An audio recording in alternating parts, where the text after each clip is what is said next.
Hello everyone, welcome back to our channel Daily English Dialogues. My name is Mark.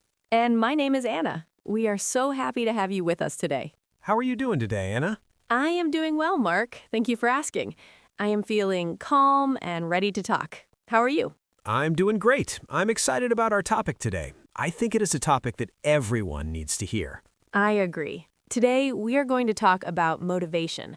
Specifically, we want to talk about how to be strong when life feels crazy. That is a great topic. Crazy is a word we use when life is busy, loud, or difficult. Sometimes everything happens at the same time. Yes, sometimes we have problems at work. Sometimes we have problems with our family. Or sometimes we are just very tired. Exactly. So in this episode, we will talk about simple ways to stay strong. We want to help you feel better when you are having a hard time. So sit back, relax, and let's practice our English listening while we talk about staying strong. So Anna, let me ask you a question. What does a crazy life look like to you? That is a good question. To me, a crazy life is when I have too many things to do. I have a long list of tasks. I feel like I do not have enough time. I understand that feeling. It's like running a race, but the finish line keeps moving away. Yes, that is a perfect description. I feel stress in my body. My shoulders feel tight. My mind is moving very fast. I cannot focus on one thing. I think many of our listeners feel this way too. In the modern world, everything is fast. We have phones, emails, and social media. It never stops. It is true. And when life is that fast, it's easy to feel weak. It's easy to want to quit. So the first step to being strong is to admit that things are hard. What do you mean by that, Mark? I mean that we should not pretend everything is perfect. If you are sad, it's okay to say, I am sad. If you are stressed, it's okay to say, I am stressed. I see. You mean we should be honest with ourselves. Exactly. Strength starts with honesty. If you hide your feelings, they can become bigger. That is very true. Sometimes I try to smile when I want to cry, but that actually makes me more tired. So lesson number 1 for our listeners, it's okay to not be okay. Acknowledging your feelings is the first step to fixing them. So, Mark, after we admit that life is crazy, what do we do next? My favorite advice is very simple, but it is also very hard to do. What is it? Stop and breathe. Stop. But Mark, if I have too much work to do, I cannot stop. I have to keep working. That is what your brain tells you. But think about a car. If you drive a car very fast for a long time, the engine gets too hot. Yes, the car will break down. Humans are the same. When life is crazy, we try to go faster, but actually, we need to slow down. So, how do you do this? Do you just sit in a chair? Sometimes, yes. When I feel overwhelmed, I take 5 minutes. I put my phone away, I close my eyes, and I take 5 deep breaths. Let's try it now. Breathe in and breathe out. It feels good, right? It actually does. It clears my mind. Being strong does not always mean fighting. Sometimes being strong means resting. It takes courage to rest when the world tells you to hurry. That is a beautiful sentence.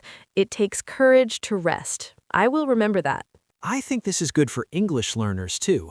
Sometimes you want to learn English very fast. You study for 5 hours, then you get tired and want to quit. Yes, it is better to study for 15 minutes every day than to study for 5 hours and then quit. Consistency is better than speed. Slow is smooth, and smooth is fast. Okay, so we have stopped, we have taken a breath, but the problems are still there. The work is still there. Correct. The problems do not disappear just because we breathe, but now we can look at them differently. How should we look at them? Do you know the saying, how do you eat an elephant? I think I know this one.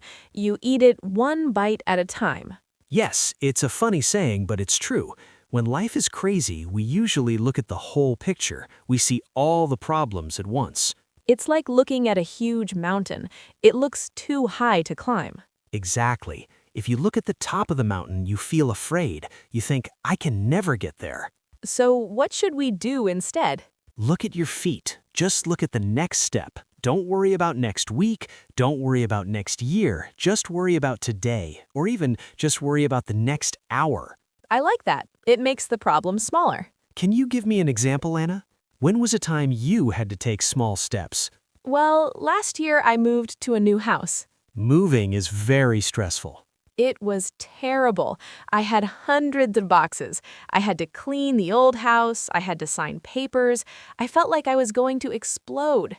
That sounds like a crazy life moment. It was. I sat on the floor and cried, but then my friend told me, Anna, just pack one box, just the books. Just the books. That's manageable. Yes, so I packed the books. Then I felt a little better. Then I packed the kitchen.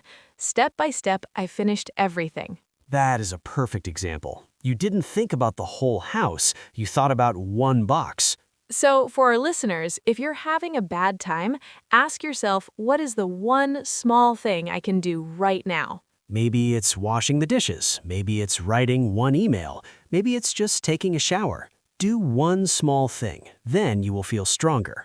There is another reason why life feels crazy. It is because we try to control things that we cannot control. Oh, this is a big topic. Can you explain more? Sure. Imagine it is raining outside. You have a picnic planned. You are angry at the rain. You yell at the sky, "Stop raining!" But the rain will not stop. It doesn't care if you are angry. Exactly. You are wasting your energy. You cannot control the weather. But in real life, it is not just weather. It is other people, right? Yes, we cannot control what other people say. We cannot control what other people think. We cannot control traffic. We cannot control the economy. But we worry about these things all the time. We do, and that worry makes us weak. It steals our power. To be strong, you must focus only on what you can control. So, using the rain example, I cannot control the rain, but I can control my reaction. Yes, you can choose to have a picnic inside. You can choose to watch a movie instead. You can choose to buy an umbrella. This is very helpful for motivation. When I worry about my boss or my neighbors, I feel helpless. Right. You cannot control your boss, but you can control your work. You can control your attitude. You can control what time you arrive at work. So being strong means knowing the difference between what we can change and what we cannot change. There is a famous prayer about this. It's called the Serenity Prayer. It asks for the wisdom to know the difference. I think that brings a lot of peace. When I stop trying to control everything, I feel lighter. It's like carrying a heavy bag. When you realize you don't need to carry the weather or other people's opinions, you can put the bag down. You become stronger because you are carrying less. Hey, Mark, I want to talk about something else that affects our strength. What is that? It's about what we listen to and what we see. Ah, you mean the news or social media?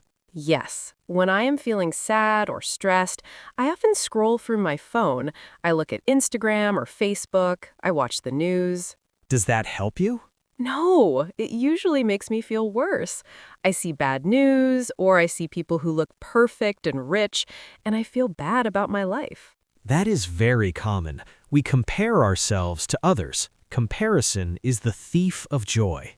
Comparison is the thief of joy. That's a great phrase. It means if I compare myself to you, I lose my happiness. Exactly. If you want to stay strong, you need to be careful about what you eat. Eat? You mean food?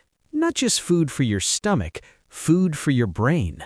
I see. Information is food for the brain. Yes, if you eat junk food every day, your body gets sick. If you watch negative news and angry comments every day, your mind gets sick. So to be strong, we need to feed our minds with good things. Correct. Listen to music that makes you happy. Read a book that inspires you. Listen to podcasts like this one that are positive. Talk to friends who are kind.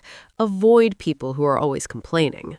We become like the people we spend time with. If your friends are always negative, you will become negative. If your friends are strong and positive, you will become strong. This is very practical advice. It's something we can choose to do today. Yes, I challenge our listeners. For one day, try to avoid negative news. Don't look at negative comments. Just look for good things. See how you feel. Well, Mark, sometimes people think being strong means being alone. Oh, that is a very dangerous idea. They think, I must do this by myself. If I ask for help, I am weak. I used to think that way. I thought, I am a man. I must fix everything myself. And what happened? I got burned out. I was tired and angry. I realized that trying to be a hero actually made me weak. So what is the truth? The truth is that humans are social animals. We need each other. Asking for help is not weakness. Asking for help is actually a sign of strength. Why is it a sign of strength? Because it takes courage to say, I cannot do this alone. It requires you to be humble. Who can we ask for help? Anyone you trust, a friend, a family member, a teacher, or even a professional like a doctor or a counselor. Sometimes just talking about the problem helps, even if the friend cannot fix it. Yes, we call this venting. It's like letting steam out of a pot. If you keep the steam inside, the pot explodes. If you let the steam out by talking, you feel safe. I have a friend named Sarah. Whenever I'm stressed, I call her. I say, Sarah, I just need to talk. She listens. She doesn't always give advice. She just says, I hear you, Anna. That sounds hard. And that's enough? Yes, usually that's enough. I feel less lonely. When I know I'm not alone, I feel strong enough to face the problem.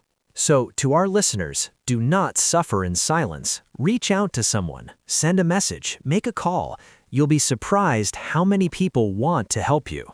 We have time for one more big idea today, Anna. What is the last strategy for being strong? Gratitude. Being thankful. This is a popular topic these days. Everyone talks about gratitude. But does it really work when life is crazy? I think it works best when life is crazy. How? If my life is bad, what can I be thankful for? That's the challenge. When things are going well, it's easy to say thank you. When things are hard, you have to look deeper. Can you give an example? Imagine you had a terrible day at work. Your boss yelled at you, you missed the bus, it's raining, you are wet and cold. That sounds miserable. It is, but when you get home, you can focus on the bad things, or you can find one good thing. Like what? I am thankful that I have a warm home to go to. Or, I am thankful that I have legs to walk. Or, I am thankful for this hot cup of tea. This sounds small. It is small, but it shifts your brain. It changes your focus from what I lost to what I have. It's like turning on a light in a dark room. The candle is small, but it stops the total darkness. Beautifully said, Anna. Gratitude is the light. It reminds us that even on the worst days, there is something good. I try to do this before I sleep. I try to think of 3 good things that happened today. Does it help you sleep? Yes. Instead of worrying about tomorrow, I fall asleep thinking about something nice, like a good lunch or a funny joke I heard. It's a habit, like brushing your teeth. If you practice gratitude every day, your strength muscle gets bigger. Wow, Anna, we have talked about so many things today. Yes, let's review quickly for our listeners. Okay. 1. Admit the problem. It's okay to not be okay. 2. Stop and breathe. Take a pause. 3. Take small steps. Focus on one thing at a time. 4. Control what you can. Let go of what you cannot. 5. Feed your mind good food. Avoid too much negativity. 6. Ask for help. You don't have to be alone. 7. Practice gratitude. Find the small light in the darkness. That is a great summary. Which one is your favorite, Mark? I think one step at a time is my favorite. It saves me when I have too much work. What about you? I think asking for help. It took me a long time to learn that, but it has changed my life. To our listeners, we hope this conversation helps you. Life can be crazy. Life can be hard, but you are stronger than you think. Yes, you are capable of handling difficult things. Just remember to breathe and be kind to yourself. Thank you for listening to Daily English Dialogues. If you liked this episode, please subscribe to our channel. And tell us in the comments, what do you do when life gets crazy? We want to hear your tips. Have a wonderful, strong week, everyone. Goodbye. See you next time.